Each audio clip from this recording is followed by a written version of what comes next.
আসসালামু আলাইকুম।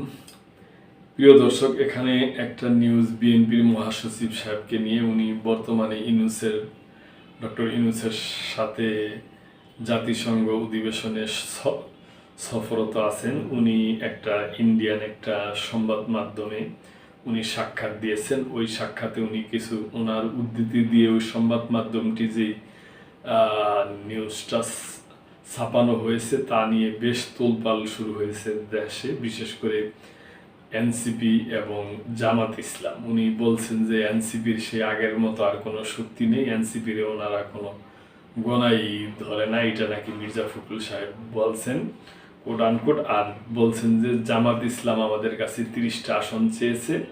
এই সমস্ত ব্যাপার নিয়ে জামাতও মন খারাপ করছে, এনসিপিও। এই ব্যাপার নিয়ে নিউজটা, প্রিয় দর্শক। বিএনপি মহাসচিবের সাক্ষাৎকার ঘিরে বিতর্ক, জামায়াত এনসিপিতে তীব্র প্রতিক্রিয়া। জাতীয় নাগরিক পার্টিকে এখন আর কোনো শক্তি মনে করে না বিএনপি। জামায়াতে ইসলামীকে আর মাথায় উঠাতে দেবে না। দলটির যত না শক্তি, বিএনপি অকারণে তার চেয়ে বেশি গুরুত্ব দিয়েছে। ভারতের কলকাতার বাংলা সংবাদপত্র এই সময় প্রকাশিত এক সাক্ষাৎকারে বিএনপির মহাসচিব মির্জা ফখরুল ইসলাম আলমগীরকে উদ্ধৃত করে এসব কথা বলা হয়। গতকাল সোমবার পত্রিকাটির অনলাইন সংস্করণে সাক্ষাৎকারটি প্রকাশিত হয়। প্রিয় দর্শক, দেখেন এই যে সংবাদ মাধ্যম, ইন্ডিয়ার এই সংবাদ মাধ্যমটা এমনই একটা সময় এই সংবাদটা প্রকাশ করলো যখন ডক্টর ইউনূস সাহেব এই তিনটি দলের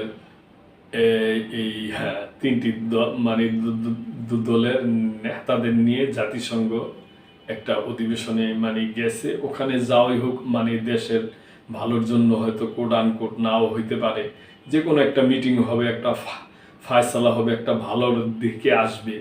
ওই সময়ে এই সংবাদ মাধ্যমটা এইটা ছাপাইছে যেন এই সংবাদ প্রকাশিত হওয়ার পরে এনসিপিতে, জামাতে ইসলামীতে যেন একটা ক্ষোভের সৃষ্টি হইয়া, যে একটা আলাপ আলোচনা হইয়া, যে একটা সামনে একটা ভালো ইলেকশন হবে, একটা ভালো কিছু হবে, তা যেন না হইতে পারে। আমি ব্যক্তিগতভাবে আমার অবজারভেশন এইটাই, এই সংবাদ মাধ্যমটার এইটা প্রকাশ করার কারণ।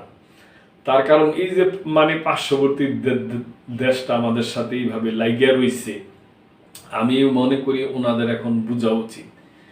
কারো সাথে লাগলে, যাদের সাথে লাগবে ওনাদের ক্ষতি হয় না, মূলত যারা লাগায় তাদের এই ক্ষতি হয়। এটা ভারতবাসীর এবং ভারতের বিভিন্ন পত্রিকা, ভারতের সরকার প্রধানের ভালোভাবে বোঝা উচিত। যাও করছে, যেটি সাক্ষাৎ দিচ্ছে, তোমরা আরো পরে ছাপাও, আরো পরে দিতা, কিংবা আরো আগে দিতা। কি বলবো আর প্রিয় দর্শক, আমি মনে করি ভারতের বিবেকবান অনেক ভালো রাজনীতিবিদ আছে, ওনাদের বোঝা উচিত। এবং ভালো পত্রিকা মাধ্যম আছে, এদেরও এই সমস্ত ব্যাপারে উপলব্ধি হওয়া উচিত। কোনো ধরনের নেগেটিভ করে কোনো ভালো ফলাফল হয় না, আশা করা যায় না। কেন, এখন আধুনিক যুগ। একটা ফোন হাতের মুঠায় থাকলে পৃথিবীটা আপনার হাতের মুঠায়। সোশ্যাল বিভিন্ন মাধ্যম, বিভিন্ন সংবাদপত্র, মানুষ মুহূর্তে নিউজ পাওয়া জায়গা। বিএনপি জামাতকে ভারত কেন এক বন্ধনীতে রাখছে, প্রশ্ন মির্জার শিরোনামে প্রকাশিত সাক্ষাৎকারটি নিয়ে বাংলাদেশের রাজনৈতিক অঙ্গনে আলোড়ন ও বিতর্কের সৃষ্টি হয়েছে। সাক্ষাৎকারের কিছু বক্তব্য নিয়ে জামায়াতে ইসলামী তীব্র নিন্দা ও প্রতিবাদ জানিয়েছে, প্রতিক্রিয়া জানিয়েছেন এনসিপি নেতারা। দেখেন প্রিয় দর্শক, আমি যা বললাম তাও। এখন একটা ভালো সময়, যেটা আলাপ আলোচনা করে কিছু হবে, যেহেতু এদের এই 3 দোকানে 6 জন নেতাকে নিয়ে ডক্টর ইউনূস সাহেব গেছে, এই টাইমে তারা এই কাজ করছে আর কি। যদিও অন্তর্বর্তী সরকারের প্রধান ও উপদেষ্টা অধ্যাপক মোহাম্মদ ইউনূসের সঙ্গে যুক্তরাষ্ট্র সফরে থাকা বিএনপির মহাসচিবের পক্ষ থেকে জানানো হয়েছে, এই সময় এ সাক্ষাৎকারটি ভুলভাবে উপস্থাপিত হয়েছে। দেখেন দর্শক, আমি যা বললাম তাই যা বিভ্রান্তিকর। বিএনপির মহাসচিব এ ধরনের বক্তব্য দেননি, উনি বলে দিছে।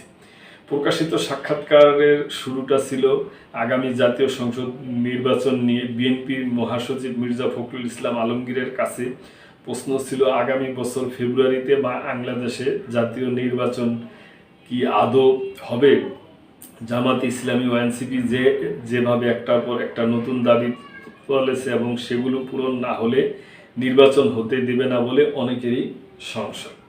মির্জা ফখরুলের জবাব ছিল, আগামী বছর ফেব্রুয়ারিতেই ভোট হবে, সংশয়ের কোনো জায়গা নেই, কোনো অশান্তি হবে না। মানুষ ভোটাধিকার ফেরত চাইছে, নির্বাচন চাইছে, উৎসবের মতো ভোট হবে ফেব্রুয়ারিতে। জামায়াত যে বলছে পিআর পদ্ধতি ছাড়া ভোট হবে না, এনসিপি প্রচলিত সংবিধান বাতিল করে আগে গণপরিষদের নির্বাচন চাইছে, না হলে ভোট হতে দেবে না বলেছে। এ প্রসঙ্গে মির্জা ফখরুলের যে বক্তব্য ছাপা হয়েছে তাতে বলা হয়, জামাত ভোটে আসবে, পিআর টিআর নয়। মানুষ যে পদ্ধতিতে ভোট বোঝেন সেই প্রচলিত পদ্ধতিতে হবে বাংলাদেশের ভোট। জামায়াতও দেখবেন অংশ নিবে। আর এনসিপিকে আমরা কোনো শক্তি বলেই মনে করি না, এটা ঠিক। এই ছাত্ররাই শেখ হাসিনার বিরুদ্ধে বিক্ষোভের বারুদে আগুনটা দিয়েছিল, এখন আর তাদের কিছু নেই, ডাকলে লোকও আসে না। দেখেন কি উস্কানিমূলক বক্তব্য করছে। এনসিপির এখন একমাত্র লক্ষ্য বিএনপিকে সরকার গঠন করতে না দেওয়া, এমন বক্তব্য এসেছে এই সাক্ষাৎকারে। এই সময় সাক্ষাৎকারের এক প্রশ্নে মির্জা ফখরুলের জবাব হিসাবে লেখা হয়েছে, আগামী নির্বাচনে জামাত বিএনপির কাছে 30টা আসন চেয়েছে, বিএনপি উৎসাহ দেখায়নি। অথচ জামাত বলছে যে কার সাথে এই আলোচনা হয়েছে, কে চাইছে তার প্রমাণ চাই। 25 বছর ধরে বিএনপির সঙ্গে জামাত একসঙ্গে ছিল, সেজন্য দল দুটির নাম একসঙ্গে উচ্চারিত হয় কিনা এমন প্রশ্নের জবাবে বলা হয় ভুল। আওয়ামী লীগ এই অপপ্রচার ভারতকে বিশ্বাস করিয়েছে, তারা শুধুই নির্বাচনী শরিক, তারা ধর্মীয় রাজনীতি করে, আমরা করি না। আসলে আওয়ামী লীগ চশমা দিয়ে ভারত বাংলাদেশকে দেখেই ভুলটা করেছে, বাকিদের সঙ্গে যোগাযোগ রাখেনি। আজ আওয়ামী লীগের বিরুদ্ধে ক্ষোভের পাহাড় তীব্র, ভারত বিরোধিতায় পর্যবসিত হয়েছে। মঙ্গলবার বিকেল 4টার দিকে বিএনপির মিডিয়া সেলের সদস্য খায়রুল কবির খান গণমাধ্যম কর্মীদের জানান, তিনি যুক্তরাষ্ট্র সফরে থাকা মির্জা ফখরুল ইসলামের সঙ্গে সাক্ষাৎকারের বিষয়ে যোগাযোগ করছে। মির্জা ফখরুল জানিয়েছেন, এই সময় প্রকাশিত সাক্ষাৎকারে তিনি এ ধরনের বক্তব্য দেননি। সাক্ষাৎকারের ভিত্তিতে বাংলাদেশের বিভিন্ন গণমাধ্যমে ভিন্ন ভিন্ন শিরোনামে সংবাদ প্রকাশিত সংবাদ ভুল ও বিভ্রান্তিকর। বিবৃতিতে গোলাম পারওয়ার বলেন, এ বক্তব্য তার হয়ে থাকে, যদি তার হয়ে থাকে তবে বাধ্য হয়ে আমরা তার প্রতিবাদ ও নিন্দা জ্ঞাপন করি। পাশাপাশি এই বক্তব্য যদি তার হয়ে থাকে তাহলে জামাত ইসলাম কার কাছে এই আসনগুলো দাবি করছে তার প্রমাণ চাই আমরা।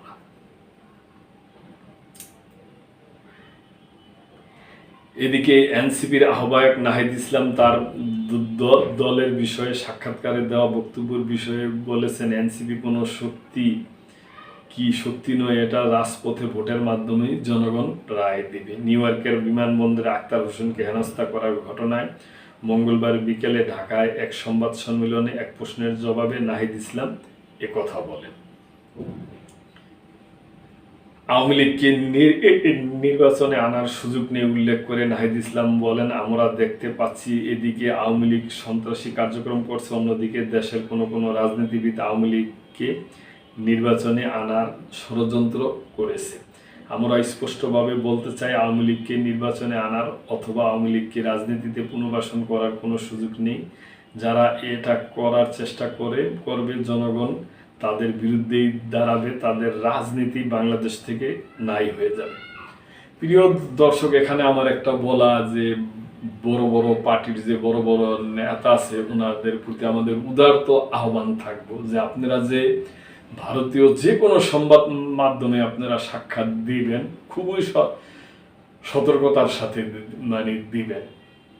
তার কারণ আপনাদের উপলব্ধি করতে হবে, আপনাদের জানতে হবে এই সমাজ যে আপনার একটা কথা ফট করে বইলা ফেলাইবেন, এইটা তারা ভুলভাবে ব্যাখ্যা দিয়ে আমাদের দেশে তারা একটা গন্ডগোল পাকানোর চেষ্টা করবে। প্রিয় দর্শক, তো সুতরাং এই জন্য আমার বড় দলগুলোর প্রতি আকুল আবেদন যে আপনারা ভারতীয় সংবাদ মাধ্যমে যে সময় সাক্ষাৎ দেন এই দিকে আপনারা দৃষ্টি দিবেন এবং বিশেষভাবে খেয়াল রাখবেন।